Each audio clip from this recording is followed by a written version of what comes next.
Najpogostejši razlog, da se danes vsi težko osredotočimo na eno stvar, so naše mobilne naprave. Zaradi pametnih telefonov mi postajamo vedno bolj neumni in tako nas bodo nekega dne roboti zlahka premagali. Naj gre za družabna omrežja, različna sporočila ali pa nagrado, ker že 120 zaporednih dni igramo Candy Crush. Naši telefoni ves čas brnijo, mi pa zraven delamo tole.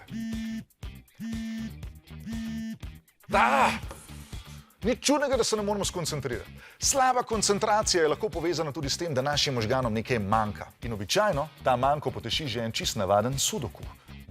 Številke. Lahko pa, da smo neprespani, lačni, dehidrirani, pod stresom ali pa premalo fizično aktivni. Vsi ti dejavniki vplivajo na to, da naši možgani ne delujejo optimalno, naša pozornost pa zlahka uhaja iz naloge na dobesedno karkoli drugega, kar se v bližini nas oglaša, premika ali pa sveti. In kaj boš v tistem trenutku vzel v roke? Sudoku. Razen, če ste rešili vse, takrat pa pride na vrsto kakuro. Težave s koncentracijo so lahko povezane tudi z motnjo pozornosti. Vse o tem boste zvedeli že čez nekaj trenutkov.